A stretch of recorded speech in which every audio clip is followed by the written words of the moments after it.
Sup guys, it's your boy Justin with another Tokusatsu Thursdays review. It's been a while, I think it's been over a month since we've done a Tokusatsu series review. Or at least the last one was like a movie. The crappy the crappy Stage 6 Knights of the Zodiac live action film, which that same actor from that movie's playing Roronoa Zoro in the One Piece TV series was coming out this month, which I can't watch because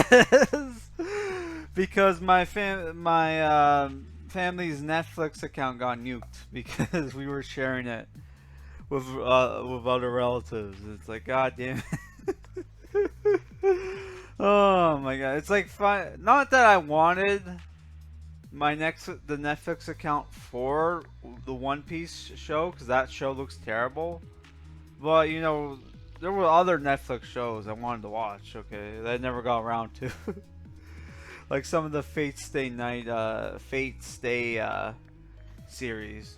But whatever, we're not here to talk about that. We're here to talk about Ultraseven, which is a 1967 Tokusatsu series by Tsuburaya Productions. It's the third Ultra series, but it's the second Ultraman series, which you should all, if you're an Ultraman fan, you should know the backstory behind why is there like, why is the first one not an Ultraman series? Okay, you should know.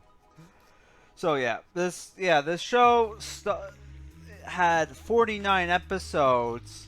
Stars Kohiji Moritsugu as Dan Moroboshi and Ultraseven. You have Yuriko Hishimi as Ann Yuri, Ben Ferreira as Amagi, Sandayū Dokumamushi as Siguro Furuhashi, Shōji Nakayama as Commander Kiriyama. Is it Kiriyama? Yeah, I think it's Kiriyama. And Shinsuke Ichii as Soga. So, the show is pretty good, I would say. At first when I first took a look at the show, I'm like, man, besides from the Ultraseven's cool design, which had been perfected in Ultraseven X, I didn't really have a reason, like I didn't really want to watch this show, but until I watched the Ultraman anime, and then there was Ultraseven X, which looks really cool. So I'm like, which the Ultraman anime, my favorite character from that was Dan Moroboshi. So I'm like, okay, Moriboshi's character's originally from this show. I should check it out, and I should check this show out before I watch Ultraseven X. And man, was I not disappointed. The show was actually pretty good if you're a fan of old retro Tokusatsu series. So I should get into the characters. So at this point, at the beginning of the show, it's not exactly clear if the Earth government knows that aliens exist, but in case aliens do exist, they have multiple space stations that have like space fighters on it, and they also have an elite unit, a unique unit that's tasked with defending Earth from alien invasions, which is the Ultra Guard, which is this Ultraman series version of the Science Patrol. Why the hell couldn't they just have all these shows be connected, which they do later on in the franchise? I don't know, but for some reason this series has no connection with the previous Ultraman show, which wasn't there like a connection between Ultraman and Ultra Q? Wasn't there an episode in Ultraman where they reference Ultra Q? Like there's like an 8-man alien or something. Oh, a little disappointed, but yes. So what happens is that in the first episode, our commander Kiriyama gets notified by command that, hey, there's disappearances, mysterious disappearances going on where there have been eyewitnesses of people seeing people just disappear, right? And obviously only aliens could be, involved. So the Ultra Guard has to go out and figure out what the hell is going on. While they're trying to figure out what's going on, they meet this stranger, Dan Moriboshi, who seems to know a lot about the aliens. Who Dan Moriboshi is actually an alien from Nebula M7887 or something, the planet that Ultraman is from. What makes this Ultraman different from a lot of the different Ultraman is that he's not a alien inhabiting a human host. He basically copied the body of a human, and that human is around working in a mine right now when the show is going on, which later on you see that character, right, which is also played by the same actor, which he saves him from while rock climbing, because there was a pretty cool that was an interesting episode, but yeah. Oh my fuck, sorry, somebody's cutting their grass right now, and that's why I'm a little distracted. It's like, God fucking damn it! I have to record this podcast now. So yeah, Dan Moriboshi, after helping the Ultra Guard solve the mysterious disappearances, gets to join the Ultra Guard, which is supposed to be a unique, elite unit. So that was a little weird.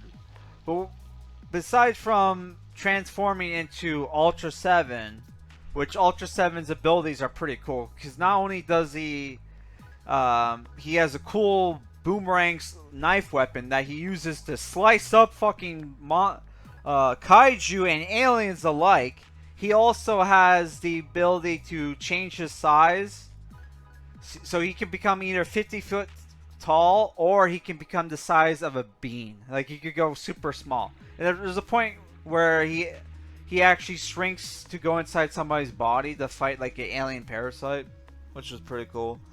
He also has different laser attacks, like the Ultra Beam, which later on he does the Specium Ray, which I thought, well, okay, you already have the Ultra Beam. Do you really need the Specium Ray? But they had to bring it back for nostalgia, I guess.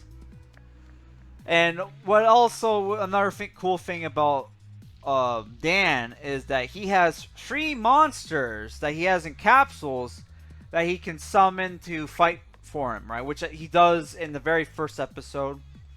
Which I think I don't remember exactly, but I think he has like 3 different monsters. One of them is a giant mecha chicken, which remind me of the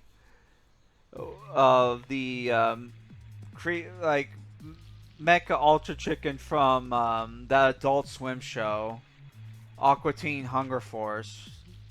If you're a fan of the Yu-Gi-Oh! Abridged series, you'll know what I'm talking about. So yeah, a lot of the episodes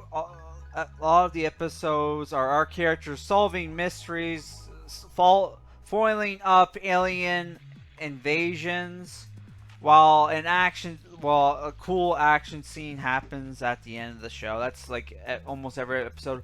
But once in a while, there are episodes where they change it up. Like, there are some beach episodes.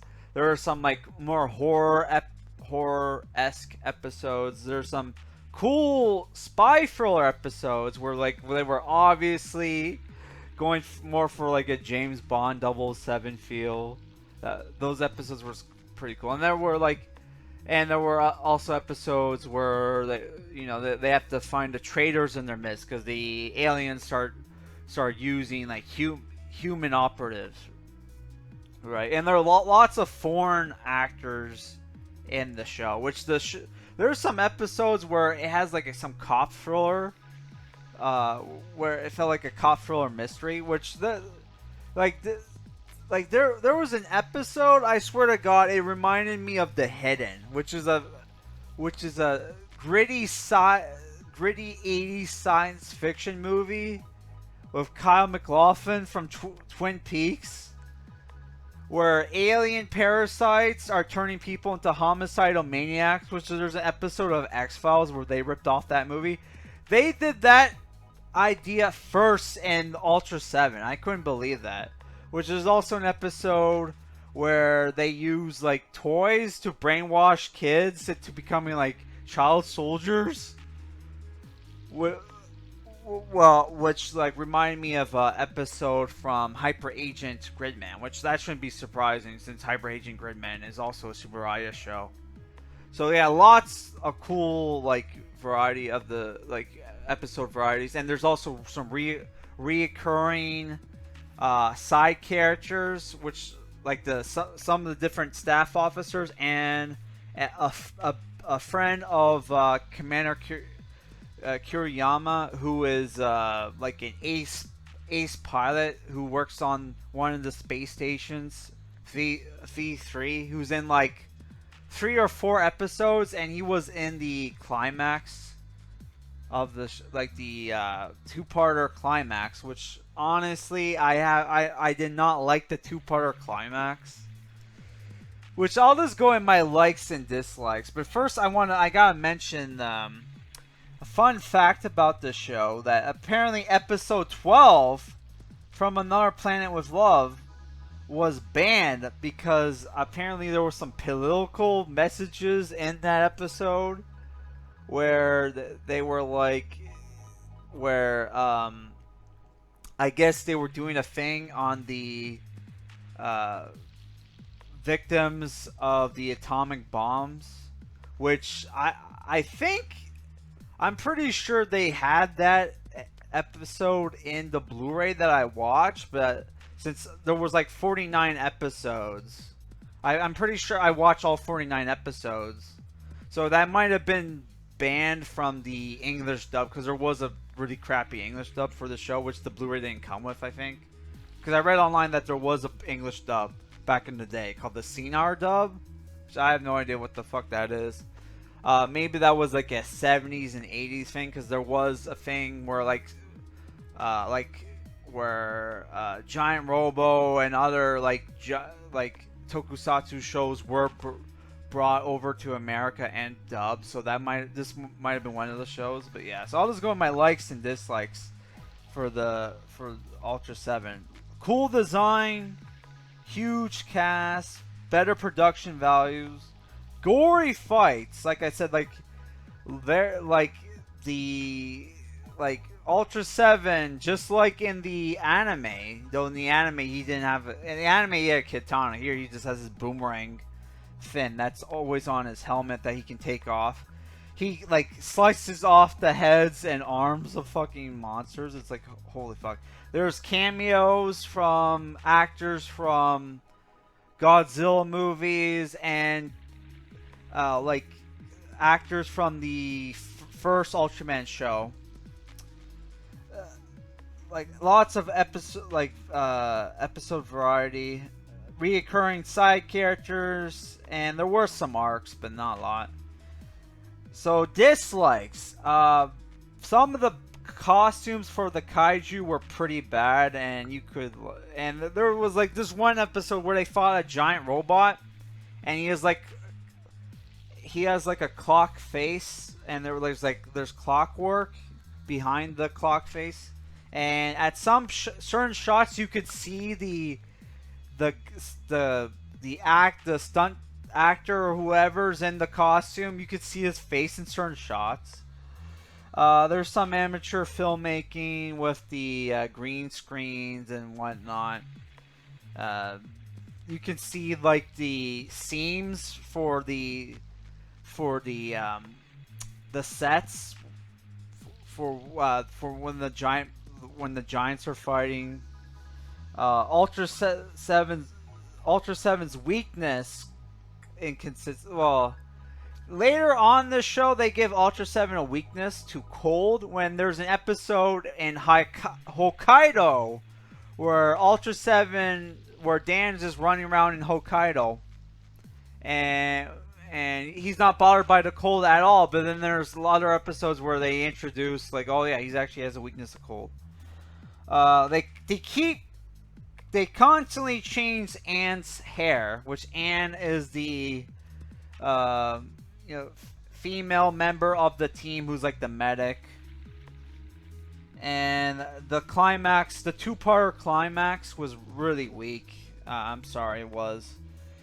So we had 8 likes, 6 dislikes. So, and obviously, you know how my rating system works. For every like, +1. For every dislike, -1. And every show starts off at a 5. So that bounces off to a 7 out of 10. That wasn't me trying to do like a pun. No, the show is a 7 out of 10, and is, in my opinion, is better than the original Ultraman show. But the original Ultraman show, in my opinion, had a better climax. Though I would say that the fact that the Ultraseven had like pet monsters that he used, like they weren't that useful at all. Even though there were some episodes where Ultraseven was like outnumbered and he probably should have used them, he never did. So yeah, he would only use them when he couldn't transform, which, you know, he needs. Yeah, which there are times in the show where he couldn't transform. So yeah, 7 out of 10, worth watching. And for next week's episode of Tokusatsu Thursdays, I don't even know if there will be a next week because I'm going back to work. So maybe we'll do a movie, and I'm going to be doing, I don't know, an anime. I'm going to be doing an anime review at some point. Yeah, because how we're doing show reviews on the channel is we do Toku, anime, and then a cartoon. So after I do an anime and cartoon review, we'll go back to Toku. Okay. So yeah, that's it for this review, guys. Like and comment. Peace.